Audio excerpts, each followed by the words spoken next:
Hello, it's Ruby, and today's video is a video of academic reflections. So reflecting on the academic year which has just gone. As some of you might know, I've just finished my first year at the University of Exeter, and university first year is a completely different form of education to anything that you do before that in school. And so I think it's really nice to be able to sit down and just reflect upon the year that's gone. Today's video is very kindly and very excitingly sponsored by the University of Exeter, who quite honestly I am absolutely thrilled to be working with. I'm loving my time at Exeter at the moment, and it's an honour to be partnering with them on this video to share my academic reflections with you. Hopefully this video will be especially helpful if you are still at school and you're thinking about university, you're thinking about what it means to go to university. So the first thing I am going to do is run through what university is like and what differentiates it from A-levels. This video is going to be split into two parts, as it were. So the first half is going to be all about what university is like, and the second half is going to be my academic reflections. The first part, I am wearing something different to what I am wearing in this part so that it's easier to differentiate between them. Yes, so without further ado, let's get started with what education is actually like at university. The first thing I'm going to talk to you about is my weekly timetable. So what an average week, academic week, looks like at university. I think my contact hours were 13 hours, which for humanities actually isn't that bad. And we're going to get on to what you're meant to be doing with the rest of that time in a little bit. On Mondays, from 9:30 till 11:30, I had a lecture for philosophy of religion. Then from 4:30 till 5:30, I had a seminar for philosophical analysis. On Tuesday, from 12 till 1:30, I had a lecture for philosophical problems. From 2:30 till 4, I had a lecture for introduction to philosophical analysis. From 4 to 4:30, I had a philosophical problems seminar. Wednesday, I didn't have anything. And actually that's not that unusual because Wednesdays largely used for sporting events in the afternoon, so not that many students tend to have lectures and seminars on Wednesday afternoons, but I got the whole day off for both semesters this year. On Thursday I had a religion on the modern world lecture from 1:30 till 3:30. Then on Friday from 2:30 till 3:30 I had a philosophy of religion and Christian ethics seminar, and then from 3:30 till 4:30 I had a religion and the modern world seminar. That was so much information, I'm really sorry. I hope that kind of the timetable on the screen helped to break that down a little bit. That's what a week looked like for me as a philosophy and theology student. Obviously it varies, but that's what you could expect to have for a humanities degree. So what is a lecture? And what is a seminar? Yeah, I'm going to tell you. So a lecture is basically what you associate with universities. It's what you see in films which are set in universities or television programs. Basically you have your lecturer standing at the front of the room, often have a PowerPoint, and then you'll have a whole hall of students, like a whole auditorium's worth of students sitting there taking notes, and it's not interactive. The lecturer might ask questions sometimes. If it's a 2-hour lecture, I would also have a break in between. Yeah, and so that's where you get the main bulk of the information. So every week you tend to focus on one particular topic. So for example, in philosophy of religion, we focused on the debate between faith and reason in one week, and then in another week we focused on prayer. So each week you might cover one topic. Now the groundwork for this topic will be outlined in your lecture. So the lecturer will basically talk through the key points of that topic, and it's mainly for understanding's sake.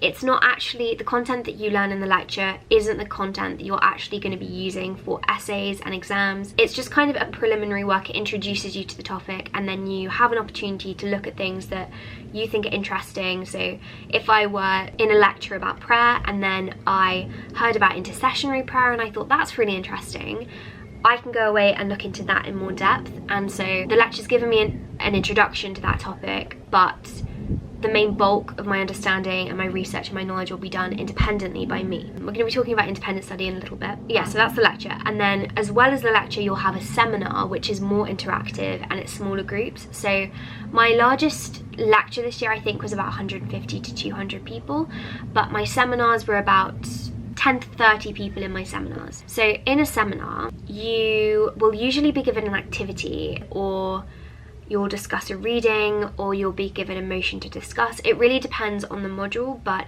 it's discussion led, it's peer led, and in the seminar you're also consolidating knowledge. So if there's anything that you didn't understand then in the lecture, then you can put your hand up in the seminar and you can go through it. But for the most part, if you're stuck on something, you should probably go to your lecturer during their office hours. So what should you do before a seminar and a lecture? Before a lecture, I like to check what the topic is that we're going to be discussing, make a mind map of what I already know about this topic. I'll usually look in the news to see if there's anything which has popped up which is relevant to this topic, because I really like to contextualize things and it really helps me to understand it if I can kind of locate it in the current discourse. I might also like to do some pre-reading, so sometimes the lecturer will ask you to do some reading beforehand, but not always. I like to just read maybe a summary on the topic if I don't know very much about it. Another thing which I really recommend is having the slides up on your screen or printing them out so that you can follow along by hand, because lecturers often skip very quickly through their slides. And what about before a seminar? So before a seminar, of course, I will do the pre-reading. I will usually, if they've put it up, I will just take a look through the activity. I won't get started on it. I just like to see what we're going to be set. And I also like to do another mind map, this time my original thoughts on the material that we covered in the lecture. And this again just helps me to keep personally engaged with the material, and it means that when I go into the seminar, if we are doing discussion, I've got points to contribute. Okay, so now we're going to talk about independent study, because as you saw in that timetable, yes, I did have contact hours, yes, I have lectures and seminars, but the large bulk of university study is based on independent learning, independent study, and you're responsible for so much of your learning. And that really is the main difference between university and A-level. A-level, even though you do so much outside work, and at my school we were told that we should do 4 to 5 hours at least each week for each of our A-level subjects. So that's a lot of independent study time, but you're still getting, maybe we'd get 4 hours in school through lessons. So it was quite balanced. I'm pretty sure that it works out like you have to do 130 hours a term for one of your semesters just in reading, which is a lot. So you've got all of this time to fill. What is the independent study that I will do to constitute the time that we're supposed to be spending on the material? So number one, I will look through the reading lists that my lecturer has provided me with. They'll usually put a list up online, and I will go through this and I will highlight the ones that I want to read. I'll read the abstracts for all of them, and then from the abstracts I'll decide, you know, based on what I find most interesting, which ones I'm going to read. I usually end up reading maybe half of the books on the reading list, and then I'll look for some sources of my own on Google Scholar, and this just means that your material is more original and you're not just doing the same as everybody else. And it's all about independence. So yeah, then I will go and get the books out from the library. I'll download them maybe onto my tablet so that I can read them. Then reading, and then once I've actually read through it, I will go through and type up the notes from the book in my own words or do quotes. And this is good because you've got all the information on one page, which you can go back to if you're going to do revision or write an essay. So one of the core differences between A-levels and university is that at A-level, sometimes, for the most part, your teacher might give you a list of things to read for homework, and then you go away and you'd read those, and you wouldn't necessarily have to read anything more. It wasn't necessary, but at university it is necessary to take that initiative yourself. So there's a lot more initiative and like a lot more discipline necessary as well. So I'm also going to do a Q&A, which I'm going to be filming on a different day.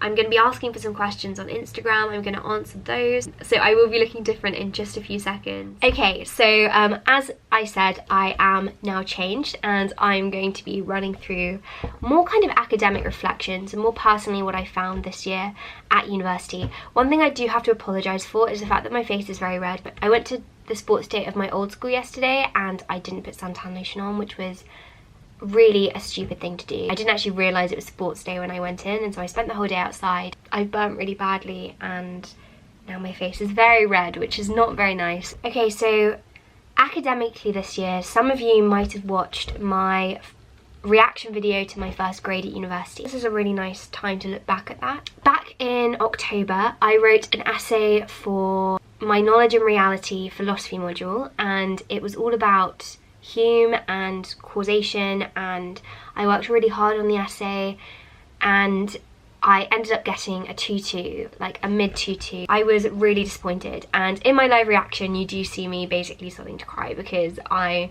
was just so disappointed in myself and in the grade that I got. This essay was a formative essay, and so it didn't actually contribute towards my end of first year or end of term mark, but I'd gone from in school achieving really high grades to then not doing as well as I was hoping I would do. And I really want to emphasize again just how okay this is. This year I have realized just how different university is to school in terms of how they grade things, how important originality is, how important structure is, having a really clear structure. The Exeter philosophy department is really good at giving advice to students, and we had lectures, preliminary lectures in the first week of term where we were given tutorials on how to write essays, which was so useful. But still, like, it's the kind of thing that you can't go straight from writing an A-level essay to a first class university essay, because there's disparity between those. Since submitting that essay and getting that grade back, which I wasn't happy about, I've been extremely happy with all of the essays that I have handed in to my teachers. We do get better, and that first mark that you get in your very first essay isn't determining the mark that you're going to get at the end of your third year. Another thing which I did realise is I thought that I'd be working just as hard as I did at A-level, if not harder, at university, but I found myself not having to do the same amount of work, like sitting down for the same number of hours, and I found myself having a lot more time to focus on personal projects, self-care, and you know, actually adapting to living by myself, living away from home. It's just something I do want to point out because it was definitely a false perception which I had before coming to university. I did still put work into my first year. Lots of people say, and I've had lots of people commenting actually on my videos saying that I don't have to work as hard, I don't have to study that hard because first year doesn't count. Yes, it doesn't count in the sense that it's not in your transcript, but it counts in that it's helping to set you up for success in second and third year, because you're developing the skills, you're learning lessons. There are also a few other maybe myths that I want to exterminate. One thing which I was told before university is that I can't expect to have relationships with my lecturers, as in I can't expect to talk with them and get to know them, but I found that completely not the case. Your lecturers are so, at Exeter, my lecturers are all so happy to get to know you, and so many of my lecturers just say hi when they see us around campus, and it's such a friendly atmosphere. That's one of my favourite things at Exeter.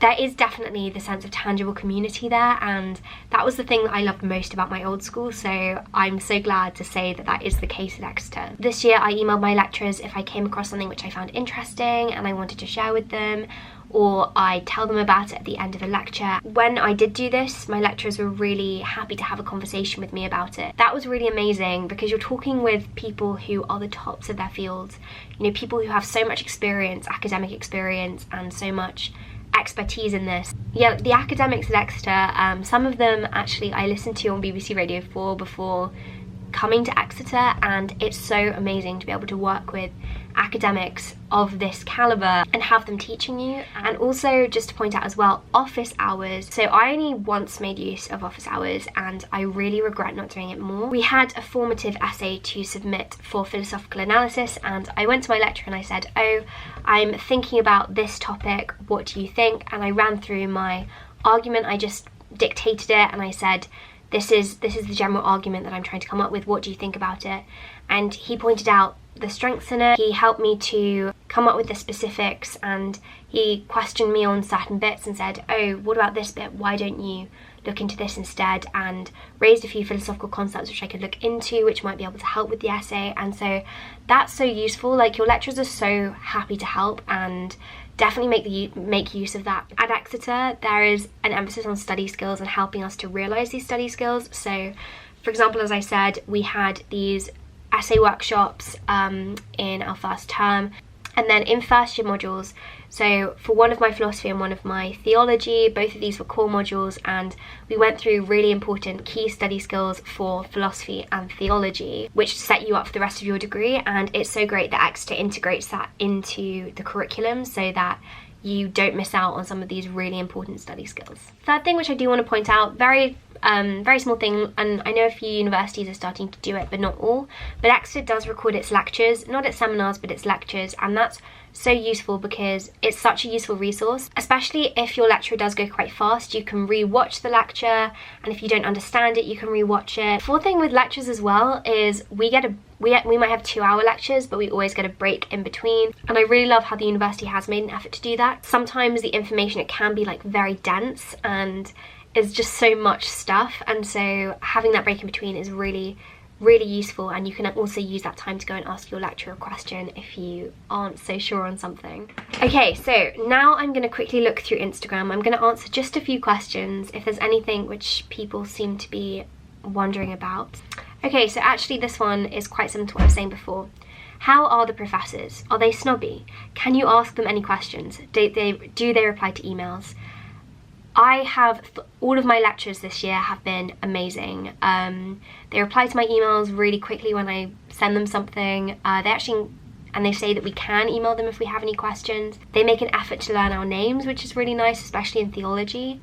And yeah, they're always happy to answer questions. They're always asking if we have questions. What are the best bits about Exeter, and why did you choose it? Exeter wasn't my first choice of university. I originally applied for Oxford, and when I got rejected, I decided on Exeter instead, which was kind of my second choice. But in retrospect, I'm really glad that I am at Exeter. But there are a few reasons that I did decide to choose Exeter. So the first thing is actually to do with the fact that it's a campus university, which I really do like because everything's contained, and having the student community, this kind of student society, I'm a really big fan of. Second thing is Exeter's really green, and I come from quite a rural area, and so I feel much happier in a place where there is lots of greenery. Third thing, probably most importantly, I really love the departments. So the main thing to look for when you're choosing university is the departments, and Exeter's theology department is renowned for being one of the best. The department's just so strong. There are some amazing academics there, range of different topics covered. There's some specialism in the Holocaust, which I'm really interested in, the theology behind the Holocaust. Another really important thing is that I really love the city of Exeter. It's a really small city, but a really beautiful city. So the cathedral's stunning. There are 2 Waterstones, not just one. There are loads of vegan cafes. It's just a really nice city. Also, another thing which was actually a huge contributor was the fact that Exeter has really good happiness and like fulfillment reports from its students in terms of like mental health. Like Exeter's got some of the best mental health resources out of any university which I visited or considered at least, and there's loads of support not only from the Student Wellness Centre, but also there's support offered within your colleges as well, which definitely did play a factor in me making my decision. What's your favourite place on campus? I really love the library, of course. I love the library, but my favourite place has to be Reed Hall, which is just such a beautiful building. Are your professors more on the formal or chilled side?